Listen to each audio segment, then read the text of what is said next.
Okay guys, sorry kasi nakat yung video natin. But anyway, um, we will continue to proceed to the second type of your soil, which is your fine grained soils or your cohesive soils. Again, what does it mean by this one? These fine grained soils or cohesive soils, these are the particles do stick together. Sabi niya, the particles do stick together, the result of water particle interaction and attractive forces between particles. They are both sticky and plastic. So the best example of this one, the type of soil is yung tinatawag nating clay. So this is the best example of your fine grained soil or your cohesive soil. It is clay. So sabi niya, they are both sticky and plastic. So that is your fine grained soils. So for our number 3 type of soil, we have here your organic soil. Number 3, meron tayo dito yung tinatawag natin organic soil. Through this organic soil, our organic soil is defined as they are typically spongy, sabi niya dito, crumbly, and compressible.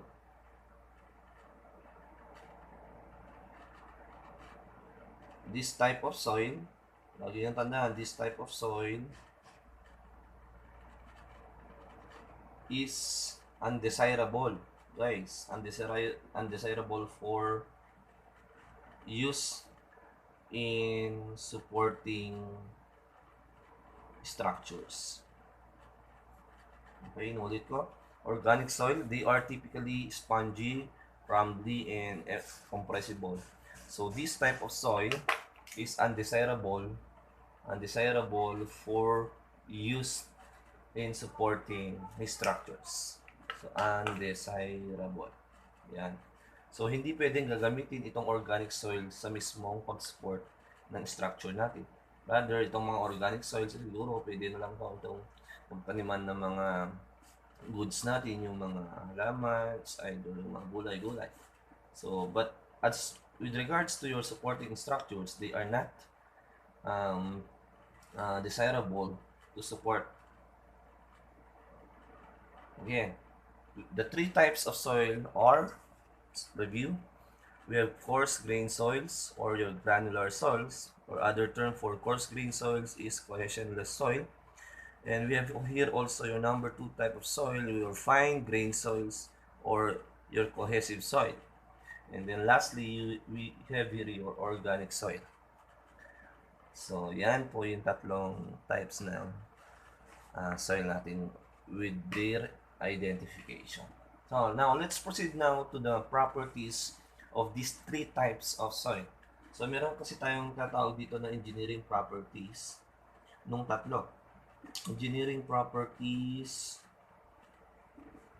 of soils. What are these soils? Again, inulit ko, ito yung granular soils or coarse grain soil, fine grain soil, and organic soil. What are the engineering properties of soils? Number 1, let's proceed to your granular soil or your coarse grain soil or your cohesionless soil. Ayan. So, let's proceed to the engineering properties. Ano ba yung properties ito ng granular soil? Number 1, they have the good bearing or good load bearing strength. Ayan, okay sila sa load bearing strength. Number 2, easy to drain. Easy to drain. Ito yung permeable siya. So, meaning to say, kapag easy to drain, the coarser the soil, mas easy yung pag-flow ng tubig. Okay? So, gaya ng gravel. Imagine yung gravel. Yung gravel kasi natin, mas malalaki yung void spaces compare sa clay.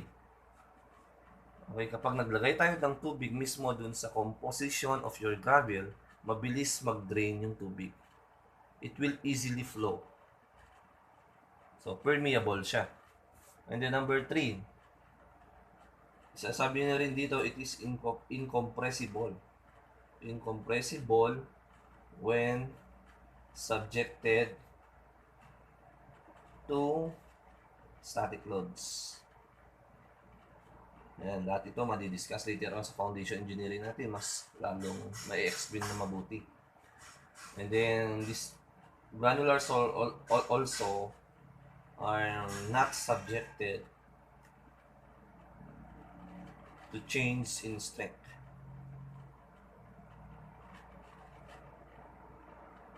or volume due to variation in water content. So that is the 4 properties of your granular soil or your coarse grained soil.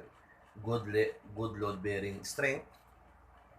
Yan, later on sa foundation engineering natin, the word bearing strength, kukunin mo yung allowable bearing strength ng mismong lupa, and after which you will go into design whether that soil or that foundation mismo, yung lupa mo mismo, pwede bang tayuan ng structure, gaano kalalim ang hukay, gaano kaluwang yung footing, and so on.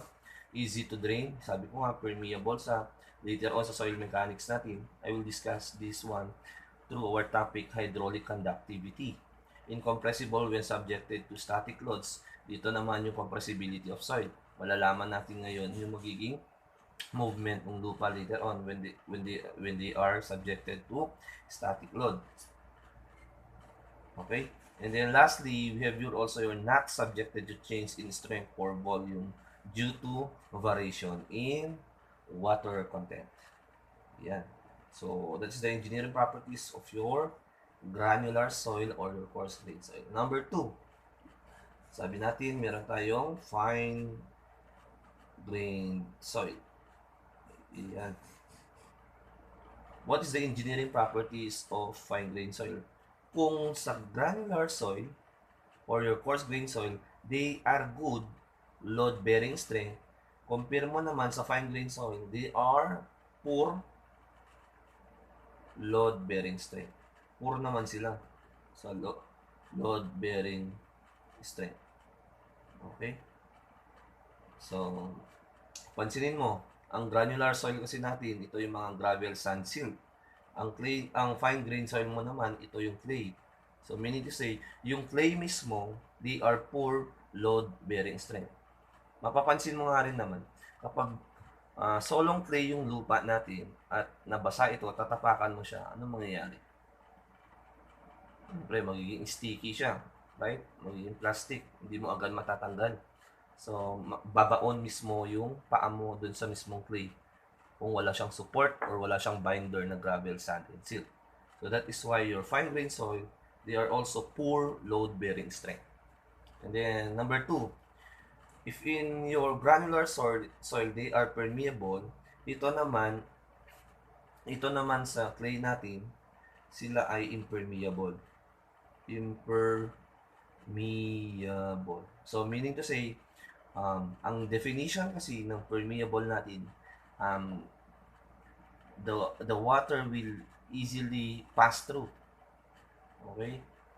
Compare mo sa impermeable naman, hindi magpapass through yung mismong tubig. Kung ano man yung dadaan dun sa void spaces niya. Impermeable siya. Pansin mo sa clay, kahit lagyan ng tubig, matagal itong sumipsip ng tubig. Compare mo sa granular soil natin, it will easy to drain siya. Kaya tinawag siyang permeable. Sa fine grained soil naman, impermeable siya. Number 3, kapag incompressible siya when subjected to static load, ito naman, they are compressible. Okay? Compressible under a sustained load. Sustained load. Number 4, nandito rin yung kapag hindi not subjected to change in strength ito due to variation of water content, they are also subjected to changes in volume. In volume and strength due to variation of water content. So, napapansin nyo na parang kabaliktaran lang ng granular soil yung fine grain soil. But anyway, sabi ko nga, itong portion na to, itong topic na to, kasi parang advanced learning nyo na lang to eh. Itong topic na to later on, madidiscuss pa lalo sa subject natin na Geotechnical Engineering 1, further in your soil mechanics, and Geotechnical Engineering 2, which is your foundation engineering. Okay? So, at least may idea na kayo kung ano yung mga engineering properties na. Number 3, organic soil. Ano yung engineering properties ng organic soil natin? Siyempre, lagi niyong tandaan, unsuitable ito. Unsuitable material. Bihira gamitin or hindi ginagamit. They are not designed to support structures, sabi nga natin kanina. Okay? And then, lastly, ang engineering properties ng organic soil natin, the presence of organic matter or organic matter will adversely affect the engineering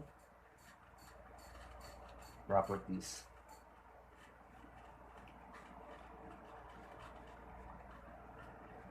of either granular or fine grained soil if the amount is appreciable. Ulit ko ha. Organic soil natin, it is the presence of organic matter will adversely affect the engineering properties. So, apektuhan niya mismo. Kung yung mismong lupa na gagamitin mo for supporting structure is organic soil, aapektuhan niya mismo yung engineering properties natin. It's either for granular or fine grained soil. Okay? Kaya that is why it is very important in your subject construction materials testing to test mismo yung soil whether that is excellent or poor. So, mamaya, magbibigay tayo ng example, problem solve, example natin or PASI board exam, how to solve your particle size distribution, how to classify soil using AASHTO, USCS, and then how to solve the Atterbird's limit using the consistency, or yung how to determine the water content of this one. So, ngayon guys, inulit ko, ito yung engineering properties of soil natin for your granular, fine, and organic soil natin. Okay? So now, after knowing the engineering properties of soil, let's proceed to the physical properties of soil naman tayo. Punta tayo sa physical properties ng soil. Physical properties of soils. Yan. Punta tayo sa physical properties of soil. Number 1, ang mga physical properties of soil, ito yung particle size na. Particle size. Yan. Particle size. Number 2, andito na rin yung tinatawag nating particle shape.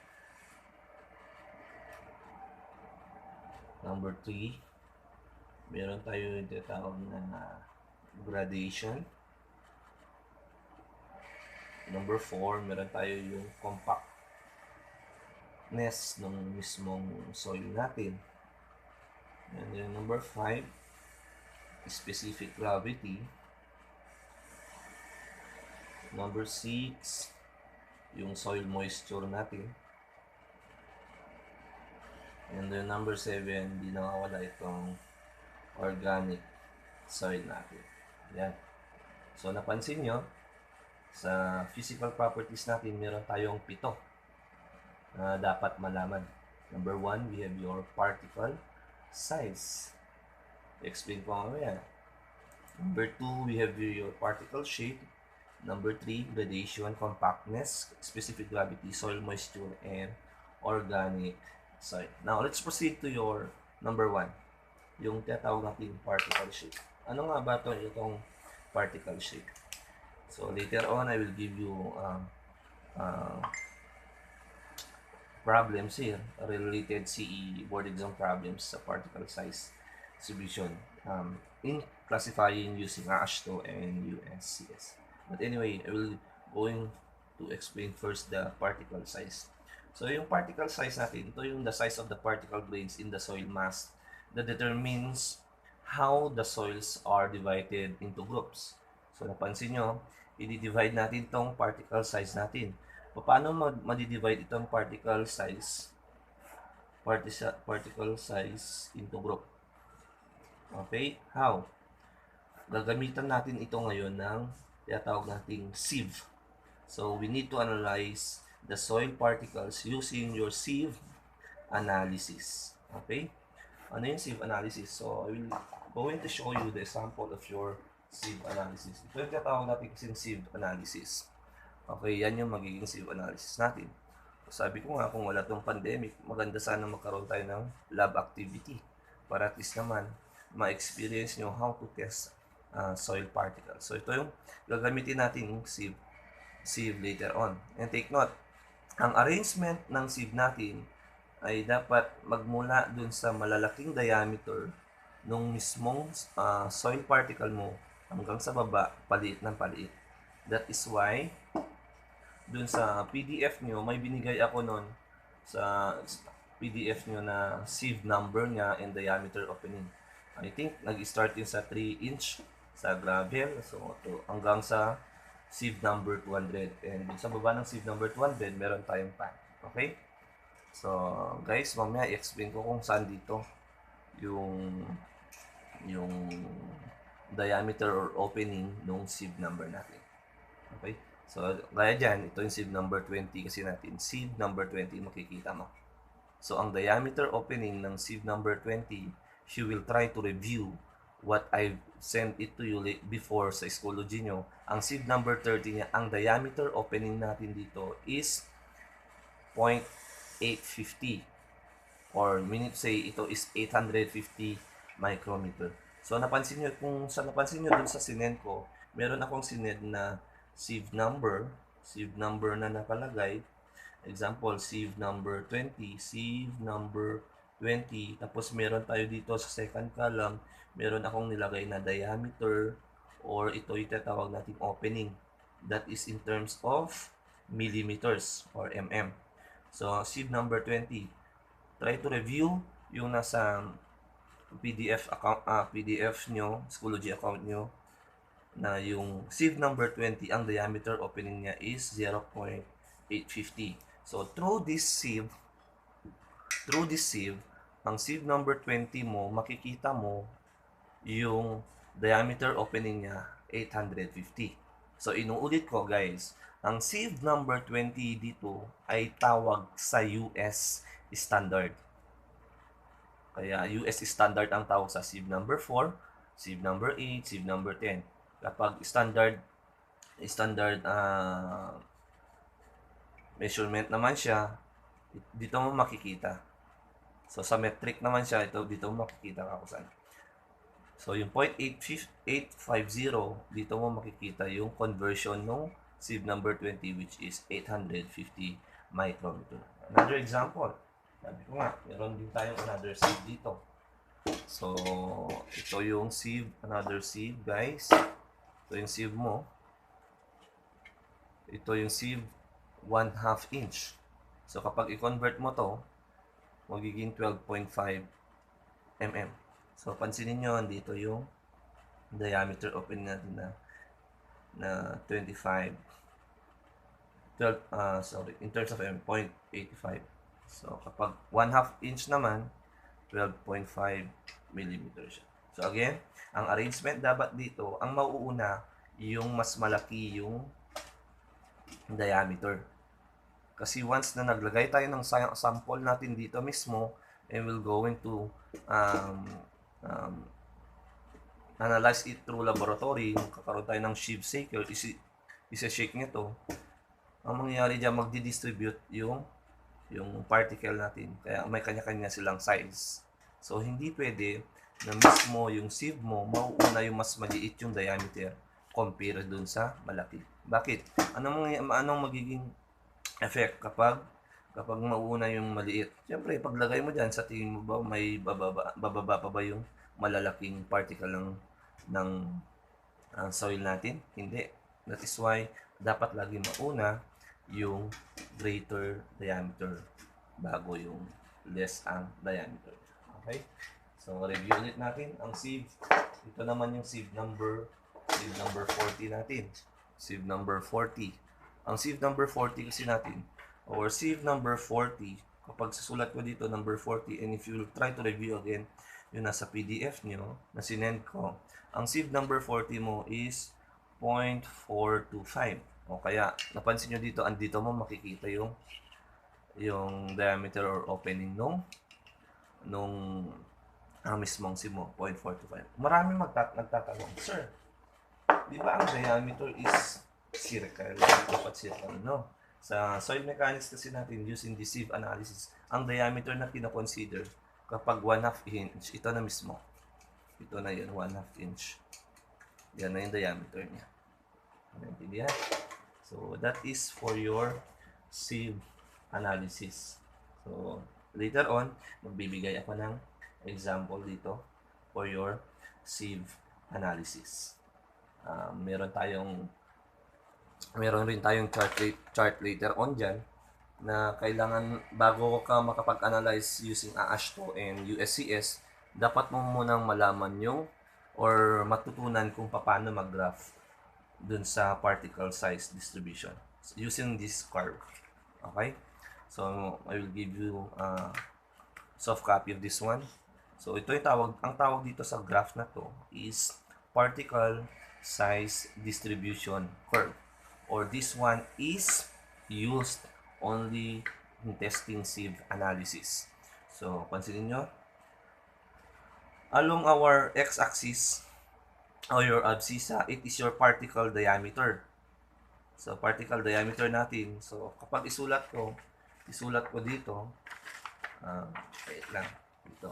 Kapag isusulat ko, ang particle diameter kasi natin, pansinin nyo, ito yung sieve number natin, di ba? Sieve number, ang sinulat ko noon, 3 inch, to 1/2 inch, to 1.5, 1 inch, 3/4, 1/2, 3/8, and then sieve number 4,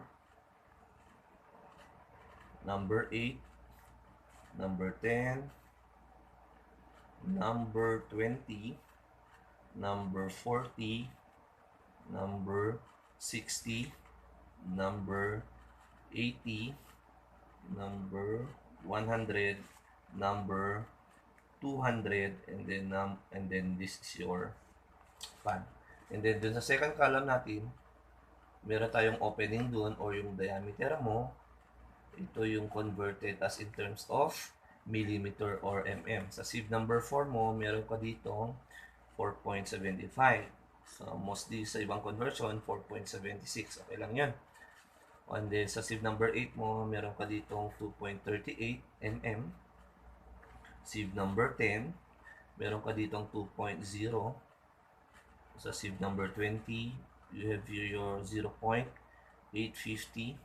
Sa sieve number 40 mo, meron ka dito yung 0.425. And then, sa sieve number 60 mo, meron ka dito yung 0.180 in terms of mm. And your 0.25 ako sana. 25. Sorry. 0.25 sa pag number 80. I think this one is 0.18. So, sieve number 100, 0.15, or in other conversion, 0.149. Pero pag i-convert mo naman, i-round off mo, magiging 0.15. And sieve number 200 is 0.075 mm. So, yan yung magiging opening ng diameter natin. That is why later on, pag magbibigay ako ng example, dapat mo munang malaman yung mga opening diameter and sieve number na. And always take note, to analyze soil particle using sieve analysis, ang hindi nawawala sa mga sieve natin is number 100 and number 200. Dapat lagi dun sa sieve mo, hindi mawawala yung number 100 and number 200. So, sa pinakababa, huwag mong walain dun sa sieve mo mismo yung number 100 and number 200. Again, inuulit ko, ito yung graph natin. Pansinin nyo guys, pag magsasolve tayo ng problem. Ang x-axis natin or our abscissa, it is your particle diameter. So, saan dito, sir, yung particle diameter? Our particle diameter is seen sa second column. So, sieve number mo, ito yung opening mo or diameter. Diyan mo makikita. Like for example, punta tayo ngayon sa sieve number 4. Ang sieve number 4 mo dito is converted as 4.75 mm. And napansin mo, particle diameter mo in terms of mm ito. So, kapag bibilangin natin, 1, 2, 3, 4, 5, 6, 7, 8, 9, 10. So, every one yung difference niya. So, dito, 1, 2, 3, 4, 5, 6, 7, 8, 9, 10. So, ngayon, kapag ipa-plot natin na itong sieve number 4, 4.75 mm, ganito lang, mag-plot. 1 to, 2, 3, 4. So, tansyahin mo na lang kung saan yung 4.75 dito. Let's say, nandito siya. Okay? And then, after which, malaman mo dito yung percent passing. Okay? Yan, analyze natin kung ano yung magiging percent passing natin. Paano ko malalaman itong percent passing, sir? So, ganyan lang. Mamaya nga, magsasolve tayo. Meron tayo later on sieve number dito, opening diameter mo, and then meron ka dito yung mass retained mo sa third column. Sa fourth column naman, ito yung cumulative mass retained mo. So, medyo pasensya nyo yung pen dito kasi mamaya naman mas gandahan natin, mas maintindihan. And then, sa last column, sa fifth column, meron tayo yung percent passing, or ito yung tinatawag nilang percent finer. Ayan.